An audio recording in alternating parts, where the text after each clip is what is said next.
It's for you, Mum. Who is it? Didn't say. Says it's personal. Well, you should have told them to ring back. You know it's my day for the hospital. Stupid girl. Dame Letty Colston here? Who is this? Remember, you must die.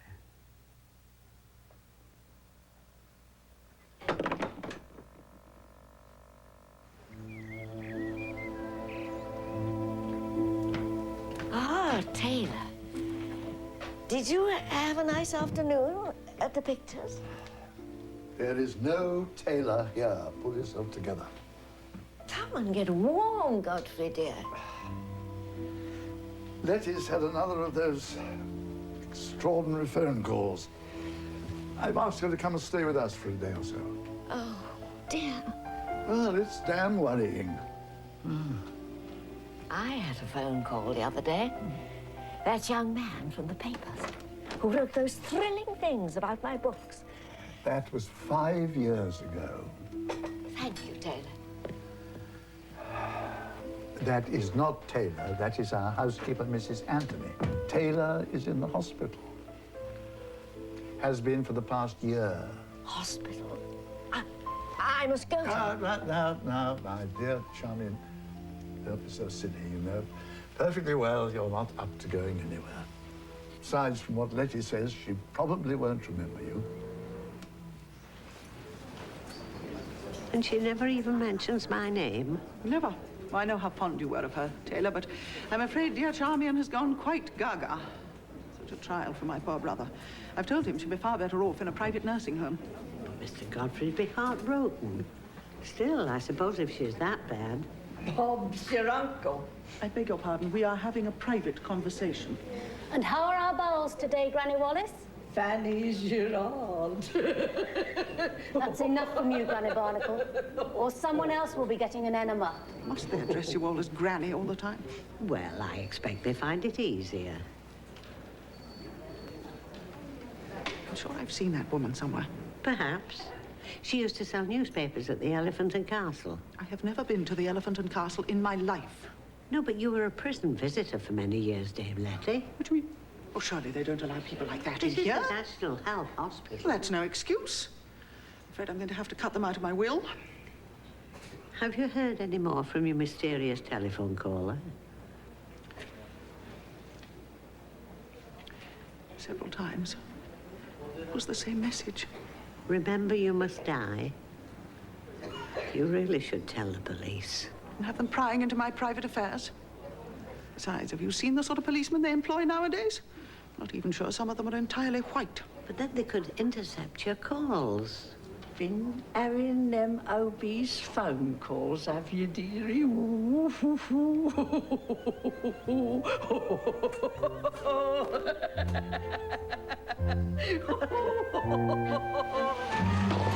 must be an enemy. Nonsense. I have no enemies.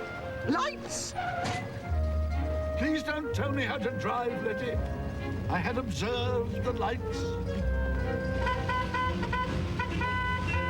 But I think it was an enemy. Some chap has lost his faculties. Stupid bitch!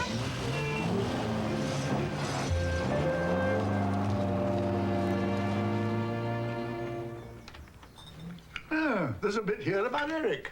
Who's Eric? Eric is your son, Charmian. What does it say?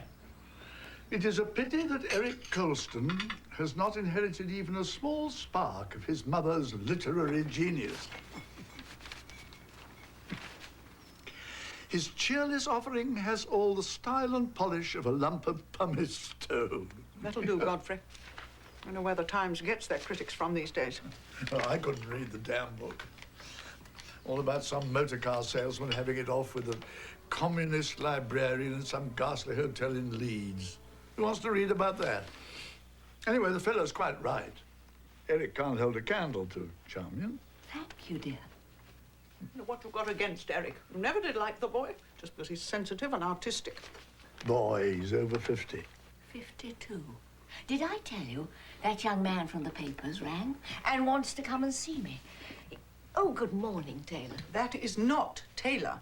And you haven't heard of that journalist fellow for years. Pardon me, sir, But Madam's quite right. The gentleman phoned, I answered the call myself. The young gentleman told her books was being rediscovered and she'd be famous all over again. Really? I want to know who's in the obituaries. How can you be so gruesome? All right, dear. I'll read it to you. Telephone for you, Dame Letty.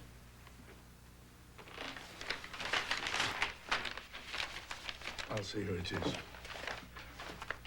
I would like to hear the war news. The war has been over for 10 years, Charmian. If indeed it's the last one you're referring to. Oh, dear. Has there been more than one? Well, Same message. how did you know where to find me? I didn't tell anyone. Well, anyhow, I'm glad I took the call. At least the police will know now that you're not making it up. Police? Have we been robbed? I am being molested by a voice. When you get home, you better have someone to come and stay with you. Why not ask Lisa Brooke? Lisa Brooke be damned. Good Lord. I only hope God didn't take you too literally. Very odd cards here, I must say. In memory of those wonderful nights, Tony. What does he mean, wonderful nights? That's what I should like to know. And what about this one? Passionate love, Sydney. Sydney who? She never mentioned a Sydney to me. Dear Lisa had a lifelong dedication to the arts and artists. I remember. Oh, so her housekeeper, Mrs. Pettigrew. Must have cost a fortune. Least she could do, since Lisa seems to have left her one. Oh, Mrs. Pettigrew. It's a very touching sentiment. A few words of my own. I didn't think they were Shakespeare's. I believe you know the Siddibert Holmes, Tempest and Ronald. Indeed. Mrs. Pettigrew has been kind enough to ask us to a little tea party at the Beehive. A few close friends of Mrs. Brooks. Perhaps Dame Letty, you and your brother would care to join us? What for? We can have tea at home. Thank you. We'd be delighted.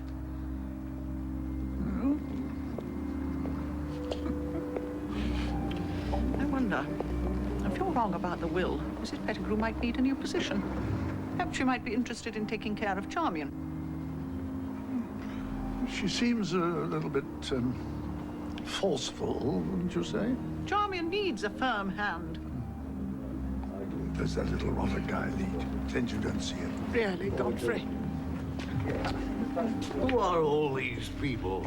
Can they be Lisa's brothers and sisters? Lisa had no living relatives. But perhaps you didn't know her very well. Oh, I wouldn't say that. Charmian not with you? No, we thought it would be too much for her. Oh, really? I think she might quite have enjoyed it. Why can't I see the ashes? Hush now, Grandpa. We're going to have tea in a minute. Good morning, Percy. Olive? What does he want with Lisa's ashes? He wants to see if they've gone grey. Well, of course they'll be grey. The fellow must have lost his faculties. Some people, nothing is sacred. On the contrary, the ashes of Lisa Brooke will always be sacred to me. Are you coming to Mrs. Pettigrew's bun fight? Certainly. Looking forward to it. Where's that cleric? He'll have the ashes, and I desire to see the ashes and kiss them, if they're cool enough. Cannot stand that fellow Guy Leet. Sets himself up as some sort of literary critic. Just an excuse to take liberties with the lady novelists, of course. Tried it on with Charmian in the old days, but I soon saw him off. He never got much change out of me. It wasn't after you. You, Dame Letty, over here. Come and sit near me. Well, of course, everyone knows. Can't snob that Pettigrew woman. I suppose she thinks that Letty is somebody. Lisa has an uncanny instinct for poetic genius. Take Dylan Thomas. Oh, good. Dylan Thomas? Dylan Thomas didn't know the meaning of the word poetry. I told Lisa so. That's not poetry, I said. Oh, it's a leg pull. A hoax. Mr. Mannering, if you please, this is a solemn occasion. If Darling Thomas were here in this room, do you know what I'd say to him? I'd tell him to take his so-called poetry and just stick it... Excuse me, sir, but I cannot permit that sort of language in my establishment. Oh, yeah. It's pretty strong meat, you ladies say. Hush now, Grandpa, or I'll have to take you home. What did he say? What did he say? He was talking about some gentleman. He was talking about some gentleman indelicately. When you've dropped him off, will you be going back to your flat? Oh, I appreciate your offer, Dame Letty, but in view of my expectations, yes, I quite understand, but bear it in mind, just in case. It would be such a boon to my poor brother. And what is your feeling about the service, Mr. Colston? Well, satisfactory on the whole. They do quite a good tea, too. She means the funeral service, you fool. Well, she should have said. Naturally, when you said service, I assumed that... I thought it was rather cold. The last cremation that I attended... I have quite decided to be cremated myself when my time comes. Far the cleanest way. All those dead bodies contaminating everyone's water. Damaging people's faculties. Doesn't bear thinking about.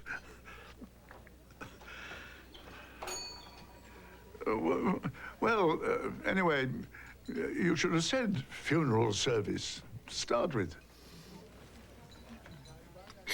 Oh, my God! Oh, my goodness! Oh, you're right.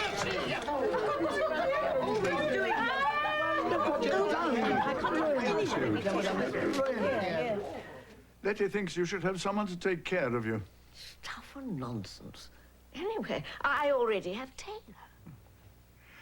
You do not have Taylor. We have Mrs. Anthony, and she's only really a daily. Besides, she's no spring chicken herself. Didn't you enjoy the funeral, dear? It was a cremation, and no, I didn't.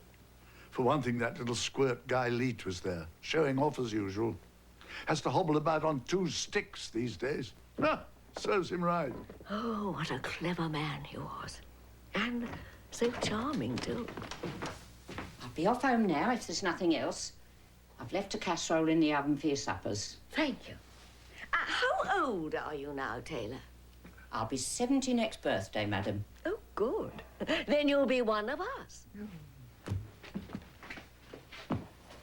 Where are you going? For a walk.